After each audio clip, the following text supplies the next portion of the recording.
Welcome back to New World Next Week. I'm James Corbett of CorbettReport.com. And I'm James Evan Pilato of MediaMonarchy.com. You will no longer be able to watch any of your previously purchased content, and the content will be removed from your video library. We've got that story, plus even less GMO regulations, but first, it is our World at War updates, and we begin with Israel bombing areas of South Gaza where it told Palestinians to flee to. Grabbing this from antiwar.com, Israel intensified airstrikes in southern Gaza on Monday and bombed areas where it told Palestinians to seek shelter, as Reuters reported. Israel ordered the evacuation of parts of the main southern city of Khan Yunis, but residents said areas where they were told to flee were still coming under attack. The Israeli military posted a map on X with arrows pointing from Khan Yunis, telling people to head towards the Mediterranean Sea and the town of Rafah near the Egyptian border, but Rafah continued to come under Israeli attack. Many of the Palestinians who had to flee Khan Yunis were in the city after evacuating northern Gaza. It's estimated that 1 million Palestinians have been displaced from the north. Dozens of Israeli tanks, APCs, bulldozers entered Khan Yunis on Monday. And the U.S. has warned Israel not to expand its operations in southern Gaza before accounting for the millions of civilians that are there. And if you don't listen, we'll be forced to ask nicely again. But it's clear Israel has ignored the U.S. warnings, as Israeli military officials are vowing the onslaught in the south will be just as bad as in the north. 9/11 Insider Trading says what? Right before Hamas attacked, somebody shorted Israeli stocks and funds. Really interesting stuff from Moon of Alabama. The Haaretz headline: Did Hamas make billions betting against Israeli shares before October 7 massacre? Giant gambles against Israel on the markets in Tel Aviv and Wall Street days before Hamas attack made billions. Somebody seems to have known about the plan in advance. And Moon of Alabama notes that from Batteridge's law of headlines, any headline that ends in a question mark can usually be answered with no. It is thereby not Hamas, which profited from the unusual short positions, but likely someone else. Short options for a limited time, and some would have expired on Friday the 13th, 1 week later. It definitely looks as if on Monday, October 2nd, someone was sure enough that soon something bad would happen to Israel. That someone had enough market knowledge and money to take the risk of a false alarm in exchange for a huge potential payoff. Who that person or group was is for anybody to guess. In other World War news, Kiev mayor says Zelensky is an authoritarian and lying about war. Kiev mayor Vitaly Klitschko said the Ukrainian president Volodymyr Zelensky is turning Ukraine into an authoritarian state as public criticism of Ukrainian leadership is becoming more common. He's going to get Saddam'd any day now. At some point, we will no longer be any different from Russia, where everything depends on the whim of one man, Klitschko, a former heavyweight boxing champion, told Germany's Der Spiegel. In a separate interview, Klitschko sided with Ukrainian Commander-in-Chief General Valery Zaluzhny, who was recently rebuked by Zelensky for saying that the war had turned into a stalemate and that there was no chance of a breakthrough. Zaluzhny told the truth, Klitschko told the Swiss outlet 20 Minutes. Some may not want to hear the truth, but we can't lie to our people and partners indefinitely. Meanwhile, back here in the States, White House tells Congress critters it's running out of money to fund all these wars. White House sent a letter to congressional leaders warning it's running out of money to fund the proxy war in Ukraine and pleading for Congress to authorize even more spending. I want to be clear, without congressional action by the end of the year, we will run out of resources to procure more weapons and equipment for Ukraine and to provide equipment from U.S. military stocks, wrote Shalonda D. Young, head of the White House's Office of Management and Budget. There's no magical pot of funding available to meet this moment. We are out of money and nearly out of time. According to Young, Congress has authorized $111 billion to spend on the war since the Russian invasion, but the vast majority of that funding has been all used up. Sorry you can't afford food and gas. They need money for Israel to bomb little kids. Senate to vote on Biden's $106 billion military aid bill allegedly today, James. Senate Majority Leader and Amy Schumer's second cousin, Chucky Schumer, scheduled to vote for Wednesday, pretty much right now, to advance Biden's massive $106 billion emergency spending request that includes military aid for Ukraine, Israel, Taiwan, and maybe some funding for the border. I have not seen the outcome of this vote, if they've held it yet today or not, James. Politico says Senate set for Wednesday test vote on Biden's $106 billion foreign aid plan. It is expected to fail due to the GOP opposition stemming from stalled border security negotiations. They all have to agree on their little pet pork projects. But as the apparently Israel-loving Free Beacon puts it, Senate Democrats' foreign aid plan could put taxpayers' dollars in terrorist pockets. And they mean the Israeli-created Hamas terrorists and not the Zionist terrorists. James? Yeah, ding, ding, ding. Yeah. You know, James, if I was one of those theorists, I would come up with a theory that maybe there's a conspiracy between the corporations and military contractors and governments to fund enemies around the world so that they can then get the funding to go and combat those enemies around the world. And the war is essentially a big grift, but that would make me a conspiracy theorist, I guess. So if only we had some sort of name for that conglomeration of the military and industry in some sort of complex.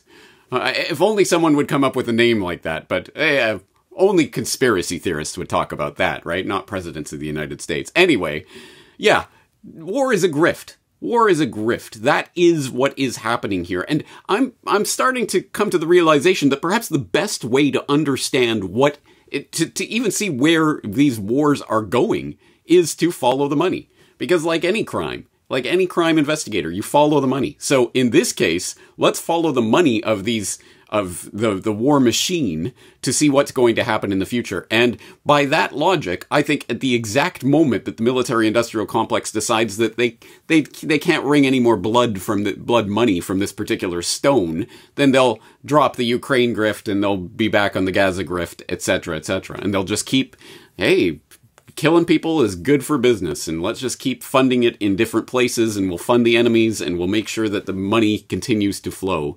And that's a good way, at least, of seeing where things are going, I think.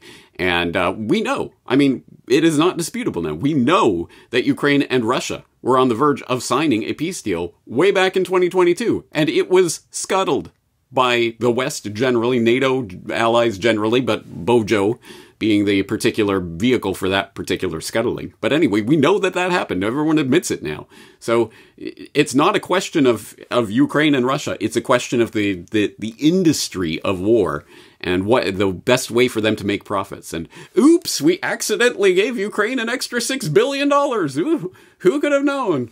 Etc., etc. So now they're just continuing to wring that stone for all the blood money that they can get. And hey, if the circus stops, then they're gonna stop the grift, and that particular war will be over, and they'll find a new enemy to fund somewhere else in the world, and it will continue going on as long as people continue to support this system with their tax money. And yes, sir, yes, we need to fight those bad guys over there. Where did they come from? How were they funded into existence? Never ever question that. That would make you a conspiracy theorist, right, James? Shut up, conspiracy theorist. Obviously, Ukraine, whether it was planned or not, Ukraine was sort of the warm-up act to get everybody into the latest Zionist wars. You can tell it's really, I mean, they roll these things out like media companies would roll out products and movies. There's maybe some trailers and some teasers before you get into the really big feature presentation.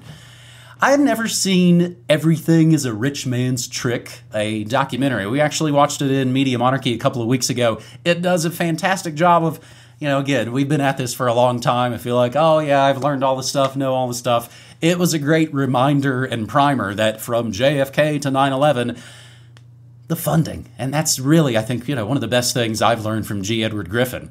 It's like, they fund both sides, man. They fund the opposition, they fund the good guys, they fund the bad guys, and that keeps that grift going because we all become emotionally invested in that.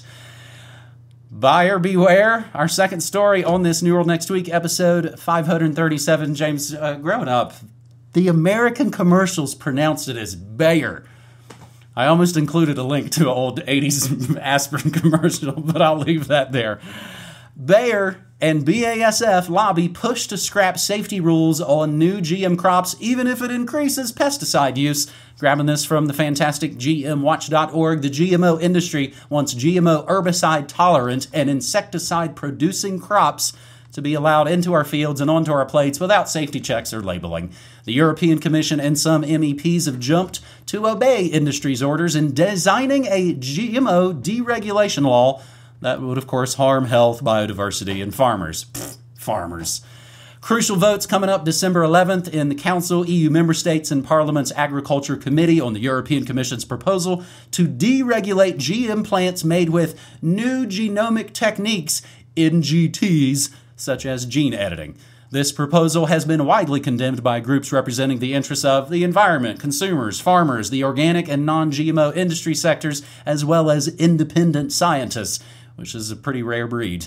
New lobby documents show that even in the last days before publication of the Commission's final proposal on July 5th, it had been changed to weaken it even further and push GM herbicide-tolerant crops into European fields in line with the wishes of these same corporations. Indeed, while industry was pushing the deregulation of NGTs with the claim they would help reduce pesticide use, at the same time their misleading lobby campaign has led to the derailing of pesticide reduction laws. Several EU member states, including France, strongly opposed to giving a free regulatory pass to HT-GM crops.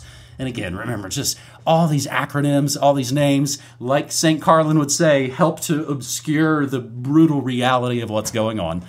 Under the Commission's proposal, the risks for health and the environment of the vast majority, as many as 94% of new GM crops, will be completely ignored. Unintended effects associated with the application of these techniques, which can change the composition of the crop in unpredictable ways, will be disregarded. James, this kind of reminds me of the story we went through several years ago. Hundreds of unintended mutations from CRISPR gene editing. But they'll do it anyway. Unfortunately so, and as you say, as you quite rightly point out, under the cover of these acronyms that make the eyes glaze over, what are they talking about? Anyway, I'll move on to some other story that sounds more interesting. But no, stick with it. This is important because it is not just the direct effect of eating these genetically modified monstrosities and whatever unintended genetic mutations happen as a result of that, which, oh, by the way, we're not testing for and we're not regulating, and who cares? It's not just that, although it is that, and we shouldn't lose sight of that, but it's also the secondary effects. And what do I mean by that? Well, here's one of those acronyms from that story that's particularly important. HT crops, HT-GM crops. What does that mean? Herbicide tolerant. And what does that mean? Well, let's put it in the context of the #1 most used agricultural chemical in the history of the planet. Glyphosate, aka Roundup.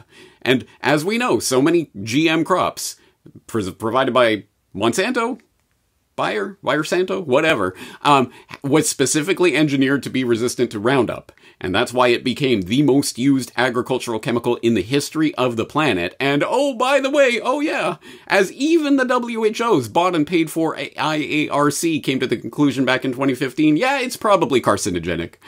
Don't worry about that. And more continues to come out on that. There's a review study from 2022 on toxic effects of glyphosate on the nervous system from International Journal of Molecular Sciences, which concludes that it has been shown that exposure to this pesticide, Roundup, aka glyphosate, during the early stages of life can seriously affect normal cell development. It is unequivocal that exposure to glyphosate produces important alterations in the structure and function of the nervous system of humans, rodents, fish, and invertebrates. And even just in the past 24 hours as we're recording this, not one but two separate stories about glyphosate and its evils. One from The Conversation: glyphosate, the active ingredient in the weed killer Roundup, is showing up in pregnant women living near farm fields. That raises health concerns. Yeah, you think? Also, separately from phys.org, the silver bullet that wasn't, glyphosate's declining weed control over 25 years. Talking about, this super weed killer that we engineered, genetically modified these plants to be resistant to. Well, actually, it turns out that weeds are becoming resistant to them. So what are we going to do now? Who could have possibly imagined this scenario? Oh, don't worry. They do have a solution for it. It's called 2,4-D.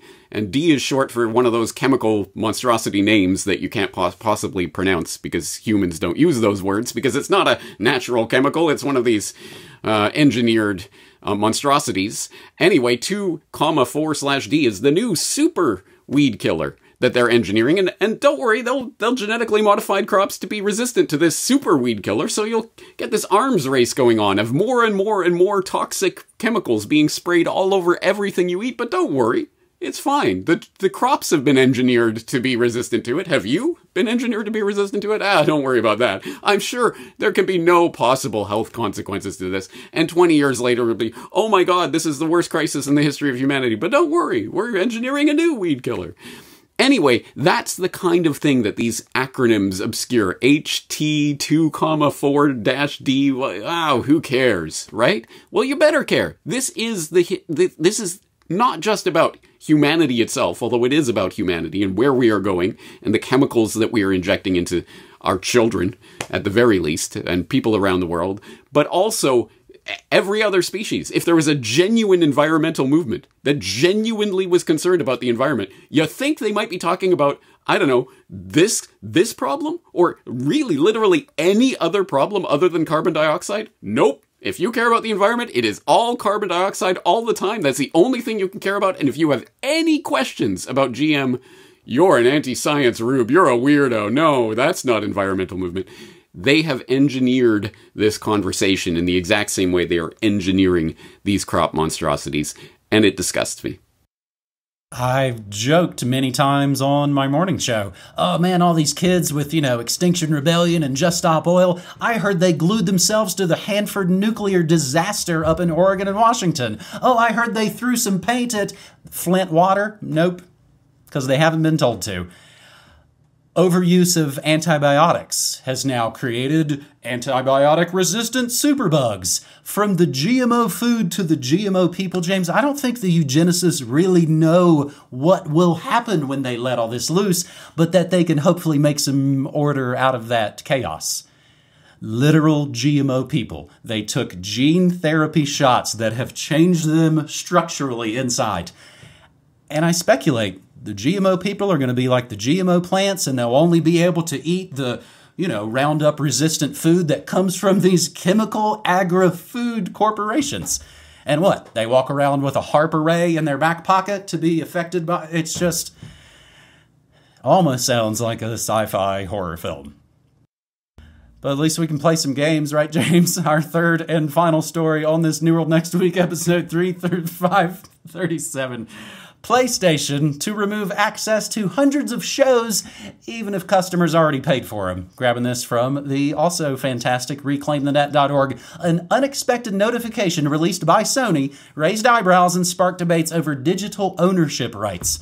The tech giant disclosed plans to erase hundreds of TV shows from Discovery purchased via the PlayStation Store from all the PlayStation platforms. Sudden move left many anticipating the shape of an increasingly digital world. Following licensing arrangements with content providers, Sony announced, quote, as of 31 December 2023, you will no longer be able to watch any of your previously purchased Discovery content, and the content will be removed from your video library, end quote.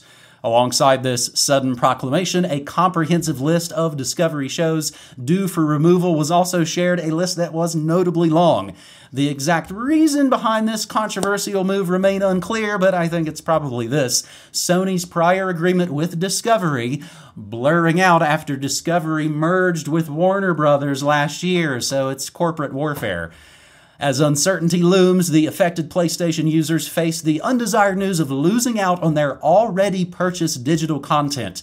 And James, I just thought of this. How hard would it be for a place to say, hey, we'll give you, they're not going to dole out cash, but we'll give you a credit for the store for the things that you bought. They're not even trying to make it right.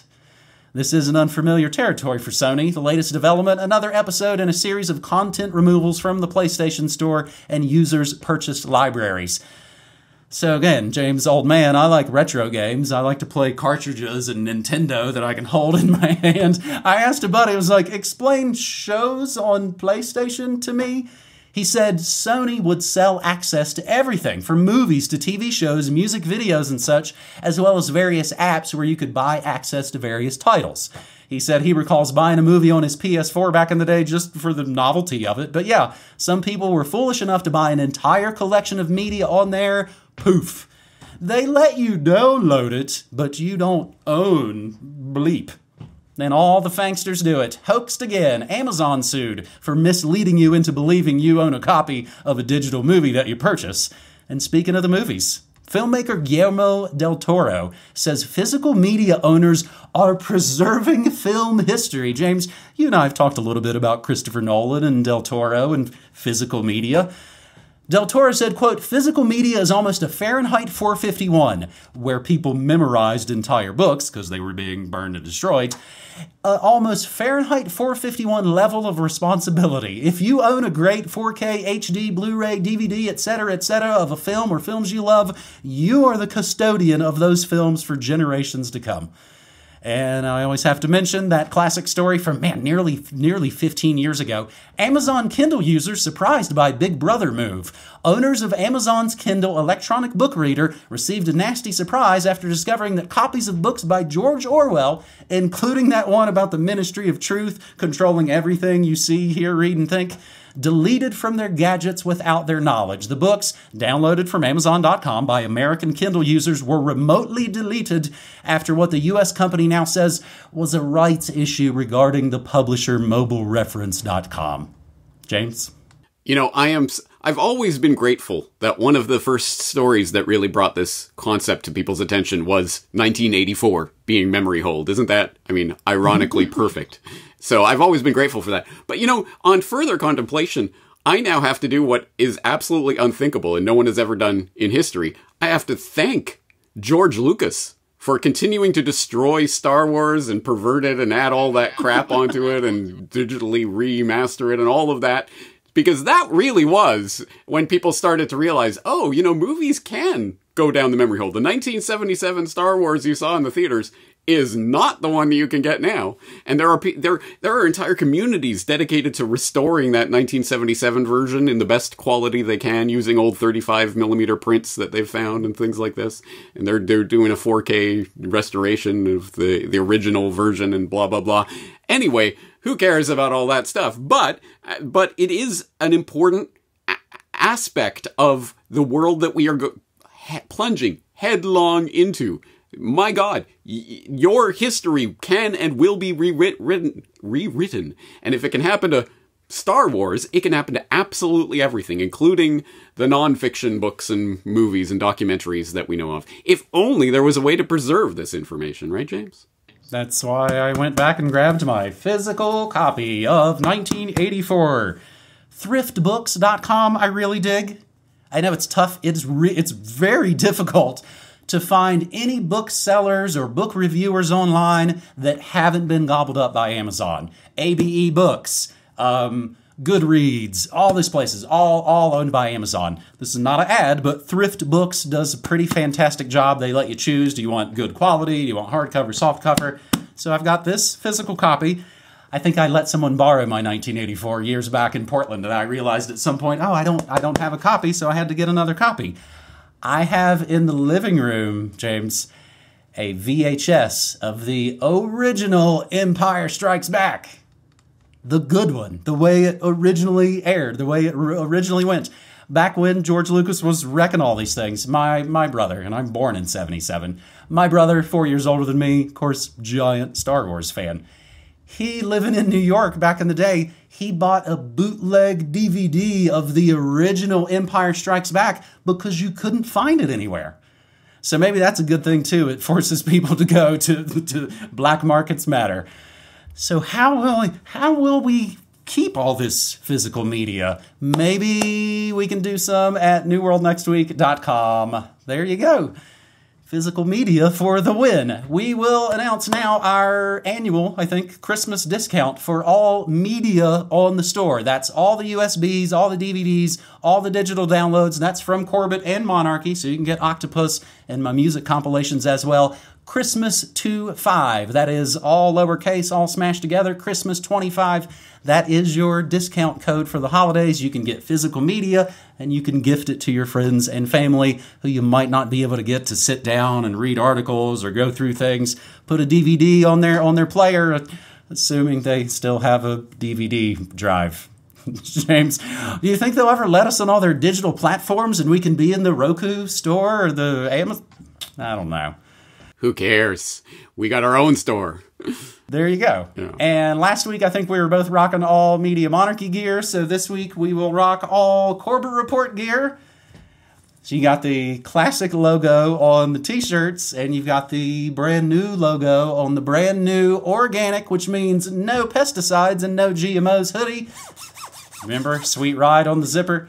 So those are all on the store as well. Again, the discount is for all of the media, not for the clothing. There's a bit, you know, we're learning how to run a store. I say this each and every week. Shocker, we've not run a retail store before New World Next Week. So it's a little bit of on-the-job training. And I always try and remind folks, the first run audio of this very episode you are enjoying right now happens exclusively after my Thursday morning show. That's 10 a.m. Mountain Time at MediaMonarchy.com/listen. James, you got other news for us?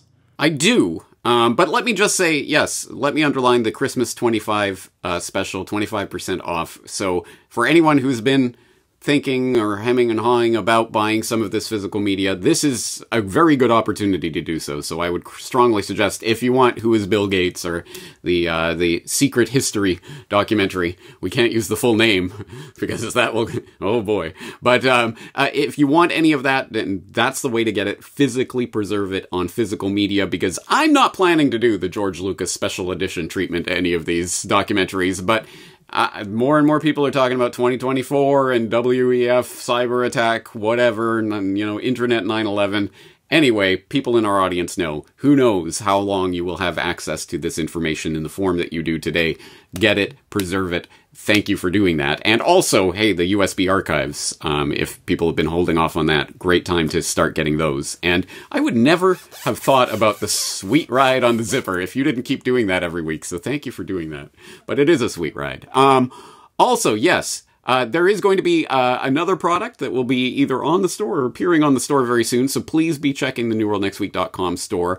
I will have more to say about that new product next week and sort of explain it to you, but hey, people who are checking the store on a regular basis will get early access, as it were, to, oh, hey, here's a new thing. What on earth is this? And you'll find out all about it if you go to newworldnextweek.com. Help support independent media and help preserve this media for the future with actual physical copies of stuff. Once again, the Christmas discount applies to all of the media content on the store, not the clothing content. And, as always, Corbett Report members will get a special Corbett Report member 50% discount code for up until December 25th. That will be appearing in this weekend's subscriber newsletter at CorbettReport.com. If you don't know about the subscriber newsletter, it is not an email. It is a post that is posted to CorbettReport.com pretty much every week. And this weekend's newsletter will have the subscriber 50% discount code in it. If you want access to that, become a Corbett Report member. If you are a Corbett Report member and have no idea what the subscriber newsletter is or how to access it, just get in touch with me. I'm happy to walk you through it. And finally, I will just say, you know, the CEO of Bayer pronounces it Bayer, so I'm going to go with Bayer. I know it's Bayer, but I'm going to say Bayer. I know it shows in some ways how they tailor their message for certain markets and places. I had a professor in college who was actually from my hometown. She told everyone her name was pronounced differently than we all knew it was pronounced, just because it was easier to do the sort of dumbed down version and say, oh, it's Harrison instead of Harrison. Be that as it may, newworldnextweek.com. You can sign up again and get the email so you can get the notifications. As I've said, we are barely sending out one email a week, so you're not going to get signed up to some barrage of emails. We certainly won't sell your information. I don't even know how to do that. That's at newworldnextweek.com. That is New World Next Week, episode 537, my man. What do we got? 2 more? 3 more after this? 2 more, I think. Well, 2 more, and then... Or only 2 more. You're right. Wow. Because I was going to say 2 more and then New World next year. But no, it's 1 more and then New World next year. So I hope everybody's got their party hats ready. We are going to party it up for New World next year, 2024, in just a couple weeks here. I'm very much looking forward to it. Are you? I am. You know, it always gives me a little bit of fear. It's one of the times I have to kind of go toe-to-toe with Corbett, and I don't know what he's going to say, and you don't know what I'm going to say. I like. I've warmed up to it as the years have gone by, James. Honestly, I think it's fun. As fun as this kind of work can ever be anyway. So I'm looking forward to it. I hope everybody else is. But enough chit-chat. We'll let people get on with their day. Thank you for joining us. See you again next week. Cheers, buddy. Thank you.